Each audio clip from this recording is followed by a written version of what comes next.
Madam నమస్తే madam. నమస్తే అమ్మా విజయలక్ష్మి గారు, ఏంటి మీ ప్రాబ్లం ఏంటో చెప్పండి అమ్మా. మేడం నా ప్రాబ్లం, నేను ఇంట్లో నుంచి వేరే అమ్మాయిని తీసుకుని వెళ్ళిపోయాను మేడం. ఇంట్లో నుంచి వెళ్ళిపోయాడు, అంత ధైర్యంగా 16 ఏళ్ల కాపురంలో అలా వెళ్ళిపోవడానికి కారణం ఏంటి? మేడం తను వెళ్ళిపోవడం కారణం మేడం, నాకు ఇంట్లో తనకు కొంచెం కాలవడు మేడం. ఫస్ట్ నుంచి జరిగింది చెప్తున్నాను మేడం. చెప్పండి అమ్మా. ఉండకూడదు కదా. అలాగే చెప్పండి అమ్మా. నాకు ఇంట్లో తనకి కాలవడు, సరిగ్గా కరోనా టైంలో సరిగ్గా పనికి వెళ్ళలేదు మేడం. మీ మ్యారేజ్ ఏంటమ్మా, అరేంజ్డ్ మ్యారేజా లవ్ మ్యారేజా? లవ్ మ్యారేజ్ కాదు మేడం, అరేంజ్ మ్యారేజ్. పెద్దల గురించి పెళ్ళి, మా తాతయ్య వాళ్ళు వాళ్ళ తండ్రి వాళ్ళు కుదిర్చిన పెళ్లి. ఇది ఒక్కటే ఇల్లు కొన్నారా, ఇంకేమన్నా కొన్నారా? లేదు మేడం, ఇది ఫస్ట్ స్థలం కొనుక్కున్నాం. ఓకే అమ్మా. అదేంటి మరి మీ 16 ఏళ్ల కాపురం మీ పేరు కూడా పెట్టొచ్చు కదా, ఎందుకు పెట్టలా? అడిగాను మేడం. నేను ఇప్పుడు తనే చెప్పాడు అందరూ ఆడవాళ్ళే ఉన్నాయి అన్నప్పుడు నేను నా పేరు పెట్టొచ్చు కదా అని అడిగాను. అంటే పక్కన మ్యారేజ్ అయినా భావానికి అలవాటు నాకు బాగా, నా పేరు కూడా పెట్టొచ్చు కదా నీకెందుకు, అది తిట్టాడు మేడం. ఇలాగా నీకెందుకు చూద్దాను అది. నేను సరే నా భర్తే కదా అని నమ్మేసాను. అమ్మ మీరు ఎప్పటి నుంచి పని చేస్తున్నారు అని చెప్పింది తను? నేను ఇక్కడ ఖజాల దగ్గర చేస్తాను మేడం, మా దగ్గర. ఎన్ని సంవత్సరాల నుంచి అమ్మా? నేను ఇక్కడ ఇక్కడ ఉన్న బట్టి 3 సంవత్సరాలు వెళ్తున్నాను మేడం ఇక్కడికి. అంతకుముందు ఏమైనా వర్క్ చేసేవాళ్ళ లేకపోతే ఇంట్లోనే? అంతకుముందు కూడా వెళ్తాను మేడం, పనికైతే వెళ్తాను. ఇంట్లో ఎప్పుడు ఉండలేదు మేడం, పిల్లలు పుట్టినాక ఇంట్లోనే ఉన్నాను. అంటే విజయవాడ రావడం కొత్త నాకు.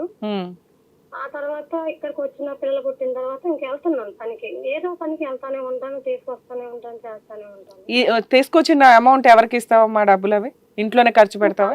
ఇంట్లోనే ఖర్చు పెడతాను మేడం, నాకంటూ ఏం దాపెట్టుకోలేదు మేడం. నేను నాకంటూ అని ఇది. మీరిద్దరు ఎప్పటిదాకా హ్యాపీగా ఉన్నారు మేడం? ఇల్లు కట్టుకున్న కూడా కొంచెం చిన్న చిన్న గొడవలు, అది భార్య భర్తకు సంబంధించింది కదా అని చెప్పి అది నేను అంత పట్టించుకోలేదు మేడం. ఇంకా ఈ తను పాస్పోర్ట్ తయారు చేయించుకున్నాడు.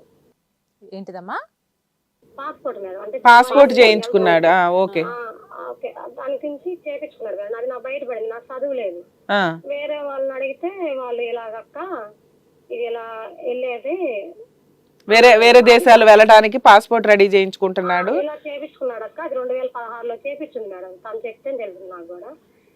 ఇదేంటి ఇంత అసలు ఎలాగ ఎక్కడికి వెళ్ళాలని అన్న ఆలోచన నాకు ఇంకా రాలేదు, దాపెట్టేసింది నేను. అలాగా దాపెట్టి జరుగుతుండగా ఇంకా పిల్లల్ని అడుగుతున్నాడు, వెళ్ళిపోతున్నాడు, బయటకు వెళ్ళిపోతున్నాడు, వస్తున్నాడు, వెళ్ళిపోతున్నాడు, ఎక్కడికి వెళ్తున్నావు అంటే పండ్ల పని మీద వెళ్తున్నాను అది ఇదని చెప్పుకొస్తున్నాడు, చేస్తున్నాడు తప్పితే ఇక్కడికి వెళ్తున్నా అని చెప్పట్లా. ఎన్ని ఇయర్స్ నుంచి ఇలా ఎన్ని సంవత్సరాల నుంచి అమ్మా? రీసెంట్ గానే మేడం, చిన్న చిన్న గొడవలు జరుగుతున్నాయి. ఇంకా ఈ కరోనా టైం నుంచి పనికి వెళ్ళటం పూర్తిగా మానేసాడు, చేస్తున్నాడు అని అంటున్నాడు తప్పితే ఏది చేయట్లేదు సరిగ్గా. ఇంటికి లోన్ తీసుకొని ఉన్నాం 10 లక్షల దాకా, 9 లక్షలు అయినాయి. అది వడ్డీలు పెరుగుతున్నాయి, కట్టుకొస్తున్నా కానీ వడ్డీలు పెరుగుతున్నాయి తిడుతున్నా. అంటే వాళ్ళు అరుస్తున్నారు నన్ను బ్యాంక్ వాళ్ళు. ఆడేమో ఫోన్ ఎత్తడమ్మా, నువ్వేమో ఇలాగా మమ్మల్ని. ఇప్పుడు ఏంటి లోన్ అతని అకౌంట్ నుంచి క్లియర్ అవుతుందా? నేను వెళ్ళి కడతాను మేడం లోన్. అదే అతని అకౌంట్ కి అటాచ్మెంట్ ఉంది, నువ్వు రెగ్యులర్ గా క్యాష్ రూపంలో తనకే మేడం. నువ్వు వెళ్ళి క్యాష్ రూపంలో కడుతున్నావు. అవును మేడం. ఆ రిసిప్ట్లన్నీ జాగ్రత్త చేసుకుంటున్నావా? ఉన్నాయి మేడం. ఓకే, ఇప్పుడు చెప్పండి అమ్మా. అలాగా చేస్తుంటే నేను ఇంకా పిల్లల్ని పోషించలేక, బాబు కొంచెం ప్రాబ్లం ఉంది అలాగా ఏంటి అని అడుగుతుంటే పెద్ద మనుషులో కూర్చుంటేనేమో ఊరి దగ్గర కొంచెం పొలం ఉంది మేడం. ఆ పొలం నా దగ్గర ఏదో బంగారం ఉంది అని అంటున్నాడు. అది వాస్తవే మేడం, మీ దగ్గర చెప్పకూడదేమీ లేదు. చిన్న చేదు ఉంది మేడం, నాంతాడు వంటిపేట నాంతాడని ఒక చైన్ ఉంది మేడం. అయ్యి బంగారమా? తను వేరే వాళ్ళు మనకు డబ్బులు ఇవ్వాలి, వాళ్ళు డబ్బులు ఇచ్చినప్పుడు ఇస్తానని తీసుకొచ్చి పెట్టాడు మేడం నా దగ్గర. అయితే వాళ్ళు ఇవ్వలేదు అని నా దగ్గర ఉంచేశాడు తను ఉన్నప్పుడు. వెళ్ళిపోయాడు కదా ఇంక సడన్ గా, ఇంక ఇవి నన్ను అడగలేదు. ఇంకా వెళ్ళిపోయిన తర్వాత ఇంకా ఇలాగే గొడవ పడుతున్నా, బంగారం ఇవ్వు అది ఇది అంటున్నారు. కానీ నాకు బంగారం ఇచ్చేది, నువ్వు ఎందుకు చేస్తున్నావు ఇలాగా చెప్పకుండా వేరే అమ్మాయిని పెట్టుకుని ఇలా చేస్తున్నావు అన్నప్పుడు ఇంకా వెళ్ళిపోయాడు బయటికి. వేరే అమ్మాయి ఎవరమ్మా? నీకేమైనా తెలుసా అమ్మాయి ఎవరు ఏంటి అని? నీకు ఎలా తెలిసింది అక్రమ సంబంధం గురించి? రికార్డు మేడం, ఫోన్ లో నాకు నైట్ కొంచెం గొడవ అయింది. నేనుండి పిల్లలు ఉన్నారు, పిల్లల ముందు ఇది కరెక్ట్ కాదు, మాట్లాడుకున్నాం, కావాలంటే నీకు నేను టైం ఇస్తాను, పిల్లలు పడుకున్నాక మాట్లాడుకున్నాం అంటే నన్ను అర్ధరాత్రి లేపాడు. నీ ఫోన్ ఇచ్చేస్తాను, నా ఫోన్ ఇచ్చేసాను మేడం. నా ఫోన్ ఇచ్చేసిన తర్వాత నా ఫోన్ అంతా చెక్ చేసుకున్నాడు. ఇప్పుడు నన్ను తప్పుడుగా సృష్టించాడు కదా, ఆ. 10 మందితో తిరుగుతున్నాను, ఆ అమ్మాయి అఫైర్ పెట్టేసిందా నేను. అదేంటి అసలు ఆ అమ్మాయి ఎవరో దొరికిందా నీకు? తన రికార్డు అందరూ విన్నారు కదా మేడం, నా ఫోన్ ఒకటి పోయింది, అందరి దగ్గర ఉన్నాయి అనుకున్నా రికార్డులు. ఇది ఏంటంటే మాకు కర్మ ఏంటంటే అందరి దగ్గర ఫోన్లు అందరూ పాడైపోయినాయి, ఆ ఫోన్ రికార్డులు ఉన్న ఫోన్. అబ్బా అందరూ ఒకేసారి పోయినాయా? లేదు మేడం, అందరూ ఒకసారంటే మా అక్కయ్య కూతురుది డిస్ప్లే కనిపించట, ఆమె దగ్గర రికార్డు ఉందా అని అన్నారు. ఓకే, నా ఫోన్ కూడా ఉంది మేడం ఇప్పుడు కూడా. మీ ఆయనకి వేరే వ్యక్తితో ఉన్న అక్రమ సంబంధం ఫోన్ రికార్డు నీ దగ్గర ఉంది, తీరా చూస్తే ఫోన్ డ్యామేజ్ అయ్యింది, దానివల్ల నువ్వు ప్రూవ్ చేయలేకపోతున్నావు. ప్రూఫ్ చేయలేకపోతున్నా. ఇప్పుడేం పబ్లిక్ తనే చెప్తున్నాడు ఉంది, ఏం చేసుకుంటావో చేసుకో, ఏం చేసుకుంటావు చేసుకో, కోర్టు ద్వారా పోతావా కోర్టు ద్వారా పో, నేను అట్నే వస్తా, లేకపోతే నీ సాగు నువ్వు సాగు. తనే చెప్తున్నాడు, నాకు ఒక పాప పుట్టింది అని తనే చెప్తున్నాడు ఇప్పుడు. సరే అమ్మా, ఇప్పుడు మీ ఆయన వెళ్ళిపోయి 2 years అవుతుంది, నువ్వు ఏమైనా కేసులు ఫైల్ చేసావా? ఏం కేసు ఎందుకు ఖాళీగా ఎందుకు కూర్చున్నావు? కనీసం నీ హక్కుల కోసం నువ్వు ఫైట్ చేయాలి కదా. వెళ్ళాను మేడం, సంవత్సరం తిరిగాను మేడం, పోలీస్ స్టేషన్ పోయాను, దిశకి వెళ్ళాను. ఎఫ్ఐఆర్ ఏదైనా అయిందా?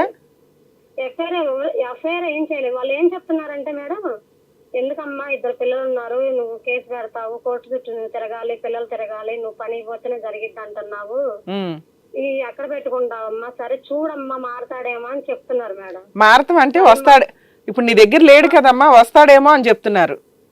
వస్తాడేమో చూడమ్మా, ఎన్నాళ్ళు పెట్టిద్ది ఉంచుకున్నది, కొన్నాళ్ళు పెట్టిద్ది, లేకపోతే ఒక ఇల్లుని చూసుంటుందేమో, ఆ ఇల్లు అనేది తనకి వెళ్లకుండా పట్టుకుంటుందమ్మా లోను అని చెప్తున్నారు. స్టేషన్ లో ఇయే చెప్తున్నారు. సరేలే మారతాడేమో అన్న ఒక ఆలోచనతోటి జరగొస్తుంది, అలాగే పనికి వెళ్తున్నా, పిల్లలు పోషించుకుంటున్నాను మేడం. ఇంకా ఇప్పుడేమో ఆల్మోస్ట్ ఏంటంటే నాకు పాప పుట్టింది, నాకు నువ్వు అసలు వద్దు, ఉంటే ఉన్నది నువ్వు నీ పిల్లలు నాకు అసలు వద్దు అంటున్నారు మేడం.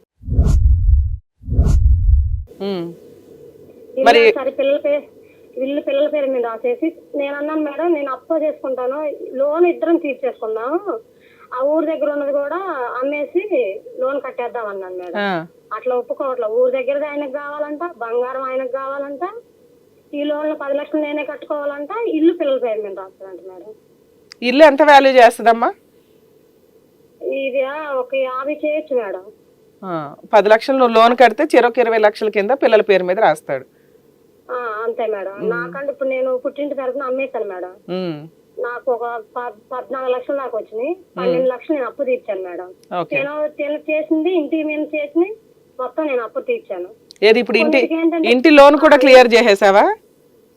లోను బయట తీసిన అప్పులు మేడం, లోన్ తీర్చలేకపోయాను, బయట తీసుకొచ్చిన అప్పులు తీర్చేసాను. ఇప్పుడు నువ్వు పేమెంట్ చేస్తున్నది నీ పేరు రాస్తున్నారమ్మా, పలానా ఆవిడ ధనలక్ష్మి విజయలక్ష్మి కడుతుంది అని? నా పేరే రాస్తున్నారు.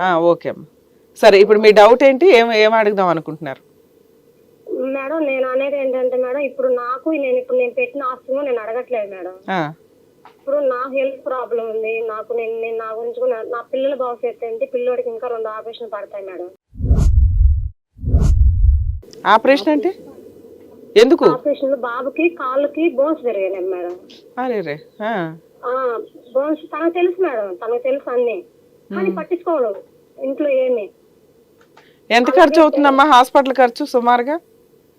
హాస్పిటల్ ఖర్చు మేడం, నేను బయట అడిగితే 2 లక్షలు 1.5 పట్టుకోమన్నారు మేడం. నేను ఏం చేయాలో నాకు అర్థం కాక నా తల్లిదండ్రులను అడిగితే గవర్నమెంట్ లో చేయించుకో, లేకపోతే వదిలేసే బాబుని. ఇదేంటమ్మా ఇది ఆరోగ్యశ్రీలోకి అట్లా రాదా? ఇంకా అన్నాక నేను ఏం చేయాలో అర్థం కాక కొద్దిగా మందిరానికి వెళ్తాం, కొద్దిగా ఇంక 2 సంవత్సరాల నుంచి అలవాటు అయ్యింది మేడం, చర్చికి వెళ్తాను. ఇంకా అలాగా ప్రార్థన చేసుకుంటున్నాగా కొద్దిగా వేరే ద్వారా ఈ హాస్పిటల్ తెలిసింది మేడం, ఎయిమ్స్ హాస్పిటల్ ఇక్కడ మంగళగిరి దగ్గర. అక్కడికి వెళ్ళంగానే దేవుని దయ వల్ల తను అన్నాడమ్మా, నువ్వు డబ్బులు కట్టొద్దు, ఫ్రీగా మేము ఆపరేషన్ చేస్తామమ్మా. సూపర్ అని అంటే బాబు కొంచెం ఫ్రీగానే ఆపరేషన్ అయిందాడు. ఇంకా దాంట్లో స్క్రూ వేశారు కాళ్ళకు లోపల, ఆ స్క్రూలు తీపియాలి, బాబు 2 చేతులకున్నాయి, ఇంకా అవి బాబుని అవన్నీ చూసి ఇంకా టైం పట్టిద్దమ్మా అంటున్నారు, కానీ అది కూడా పట్టించుకోవట్లేదు తను. అప్పుడు ఇవన్నీ కూడా నువ్వు ఒక్కదానివే చేసుకుంటున్నావు, పిల్లల్ని చూసుకోవడం గానీ, లోన్ కట్టడం గానీ, 1 రూపాయి కష్టపడి సంపాదించుకోవడం గానీ, ఇల్లు పోషించడం గానీ అన్ని నువ్వే చేసుకుంటున్నావు? అన్ని నేనే చేసుకుంటున్నా మేడం. ఇలా చేసుకుంటున్నానని నన్ను ఒక వేరే ద్వారా అంటగట్టేస్తున్నారు మేడం. ఎవరు అంటగడుతున్నారు? తనే అంటున్నాడు, వాళ్ళ అన్న వాళ్ళకి కూడా అదే చెప్తున్నాడు. అతను ఎక్కడ ఉంటున్నాడో నీకు తెలుసా అమ్మా? అడ్రస్ తెలియదు మేడం. అడ్రస్ చెప్పమంటే ఫోన్ చేసి, ఇప్పుడు నేను ఫోన్ చేసి అనుకో ఎప్పుడు తర్వాత చేస్తాడు, ఒకవేళ ఎత్తాడు అనుకో అడ్రస్ చెప్పమంటే చెప్పడం మేడం. నా అడ్రస్ తో నీకు పని. మరి ఇతను అన్పాపులర్ చేస్తున్నాడని నీకు ఎట్లా తెలుసు? 10 మందికి చెడుగా చెప్తున్నాడని వాళ్ళ అన్న ఇప్పుడు వాళ్ళ అన్న చెప్తున్నారు మేడం. వాళ్ళ అన్న వాళ్ళు ఇక్కడ వాళ్ళ అక్క వాళ్ళ ద్వారా వీళ్ళ ద్వారా నీ దాకా చేరేస్తున్నారు, నీ గురించి ఇలా మాట్లాడుతున్నాడు అలా మాట్లాడుతున్నాడు అని. వాళ్ళు ఇలా చెప్తున్నారు, వాళ్ళ అన్న మా అన్నోళ్ళకి ఇలా చెబుతున్నాడు వాడు, వాళ్ళు కూడా అందుకే నీకు ఇప్పుడు వాళ్ళు సపోర్ట్ చేయట్లేదు అని వాళ్ళ అక్కయ్య నాతో మొన్న అన్నారు మేడం. సరే అమ్మా, ఇప్పుడు నువ్వేం అడగాలనుకుంటున్నావు? నీ డౌట్స్ ఏంటో అడగమ్మా. మేడం నా డౌట్స్ ఏం లేదు మేడం. సరే ఇప్పుడు నాకు భర్త నాకు కావాలని, నాకు ఇప్పుడు కూడా నాకు అమ్మనే కోరుకుంటాను మేడం. ఇప్పుడు ఏంటంటే రేపు సమాజంలో పిల్లలకు తండ్రి లేకపోతే ఎన్నంటారో తెలుసు. బాధని నా పిల్లలు పడకూడదని చెప్పి నా భర్త కావాలనుకున్నాను. తను గట్టిగా నేను రాను, ఏం చేసుకుంటావో అట్లంటే ఇంకా బూతులు తిట్టేస్తున్నాడు. పోలీస్ స్టేషన్ పోయి అన్నట్టుగా మాట్లాడుతున్నాడు. అదే అమ్మా. అంటే నేనుండి నాకేమో చదువు లేదు, మనకి పైన వాళ్ళు కొంచెం అమ్మాయి కొద్ది చదువు, నా అమ్మాయికి నా ప్రాబ్లం చెప్పినాక ఈ 4 నెలల నుంచి మీ ప్రోగ్రామ్స్ చూడటం కూడా, ప్రతి ప్రోగ్రామ్ చూస్తున్నాను నేను. దానా కొంచెం నాకు హెల్ప్ చేయమంటే నేను ఒకటే అనుకుంటున్నాను మేడం. ఊరి దగ్గర కొద్ది పొలం ఉంది మేడం, వాళ్ళ అమ్మ వాళ్ళది ఇంటి స్థలం ఉంది మేడం. అది అమ్మేసి ఈ లోన్ కట్టేసుకుంటే నాకంటే నేను ఇంకేం అడగట్లేదు మేడం. ఇప్పుడు నేను పెట్టిన ఆస్తి కూడా నేను అడగట్లేదు, ఎందుకంటే నా పిల్లలకే వదిలేసుకున్నాను నేను. అమ్మేసి ఆ లోన్ ఎంత ఉంటే అంత కట్టేసి, కానీ ఎంత ఉన్నా సరే అది అమ్మేసినాక ఇంకా ఉంటది మేడం. నాకు తెలిసి తక్కువే వస్తుంది అది ఊరి దగ్గరది. ఇద్దరం కట్టేసుకొని తీర్చేసి పిల్లల పేరు మీద రాపిచ్చేసుకున్నాం నాదైతే ఆలోచన మేడం. సరే రేపు పొద్దున పిల్లలు తీసుకుని వెళ్ళిపోతారు, మరి నువ్వు ఎక్కడ ఉంటావమ్మా? పిల్లల్ని ఎవరు తీసుకెళ్తారు మేడం? పిల్లలు పెద్దవాళ్ళు అయిపోయి పెళ్లిళ్ళు చేసుకుని వాళ్ళ ఆస్తి వాళ్ళకి కావాలని తీసుకెళ్లిపోతారు. మైనార్టీ తీరుగా నా పేరు మీద పెట్టినా అంటున్నాడు మేడం. సరే నేను చెప్తాను, ఒకసారి వినండి అమ్మా. నా పేరు మీద పెట్టినా అంటున్నాడు. దీనికి ఏంటో మరి నాకు తిరగాలి, పిల్లల పేరు మీద పెట్టేసుకోమంటున్నా నేనైతే. అదేనమ్మా నేను చెప్తాను, ఒకసారి వినండి ఎలా చేస్తే బెటర్, ఏం చేస్తే బెటర్ అని. చెప్పండి మేడం.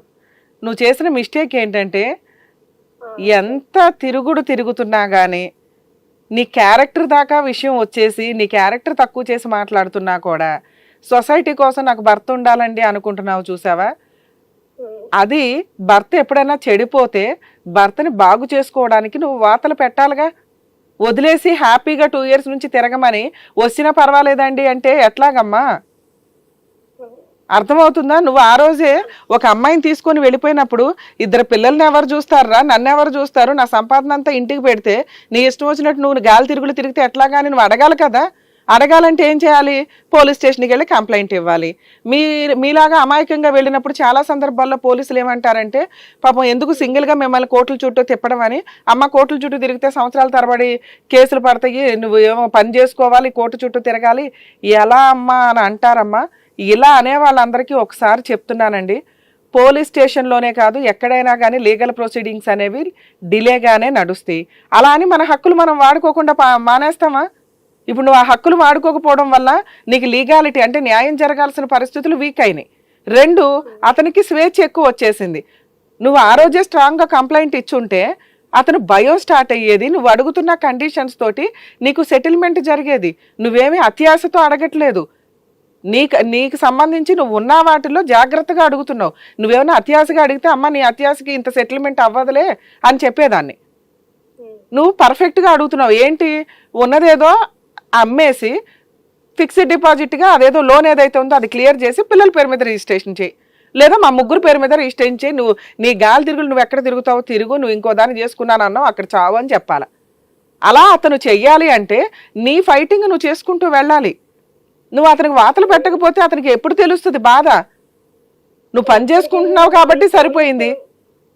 వినమ్మా, లాస్ట్లో మాట్లాడుతూ కానీ మళ్ళీ ఆ రోజే మీరు పోలీస్ స్టేషన్లో వాళ్ళు ఏదో సంవత్సరాల తరబడి జరుగుతాయని చెప్పి అన్నారని ఎప్పుడు ఆపకూడదమ్మా. సార్ సంవత్సరాలు కాదు మా జీవితమే పోయింది, ఇక్కడ 16 ఏళ్ల జీవితం, ఇలా చిటికేగానే అలా సెటిల్మెంట్లు అవ్వవుగా. నీ ప్రయత్నాలు నువ్వు చెయ్యాలి. నువ్వు ఆ రోజు పోలీస్ స్టేషన్ కేసు ఎఫ్ఐఆర్ చేసేసి ఉంటే నువ్వు గెలుస్తావా గెలవ్వా, 5 ఏళ్ళు నడుస్తుందా 10 ఏళ్ళు నడుస్తుందా అని కాదు. అతనికి లాయర్ ఖర్చులు కానీ కోర్టు చుట్టూ తిరగడం కానీ చాలా ఎక్కువ అవుతుంది. నీ ప్రాబ్లం ఎవరు సాల్వ్ చేస్తారు? ఇప్పుడంటే టీవీ షోలో వచ్చి ఏదో కూర్చొని మాట్లాడుతున్నారు. మీ ఇష్టం, మీ ప్రాసెస్ అంతా మీరు కోర్టు ద్వారా తేల్చుకోవాల్సిందే కదా. కోర్టులో టైం వేస్ట్ అవుతుందని లీగల్గా వెళ్ళకపోతే ఎవరికి లాసు? ఇప్పుడు అతని నెత్తి మీదకి కొమ్ములు వచ్చినాయి. ఏం చేసుకుంటావో చేసుకో. ఇప్పుడు నువ్వు బూతు మాట్లాడపోయావు. ఏది ఆయన మాట్లాడిన మాట, ఏం చేసుకుంటారో చేసుకోండి అని. ఏ పోలీస్ స్టేషన్ ఏం చేస్తుంది అని అడిగాడు. రేపొద్దు ఏ కోర్టు ఏం చేస్తుంది అంటాడు. ఆ తర్వాత హిట్ టీవీ యాప్ ని డౌన్లోడ్ చేసుకోండి. ఇందులో short news, live news, entertainment movies అన్ని అవైలబుల్ గా ఉన్నాయి. హిట్ టీవీ యాప్ ని ఫ్రీగా డౌన్లోడ్ చేసుకోండి.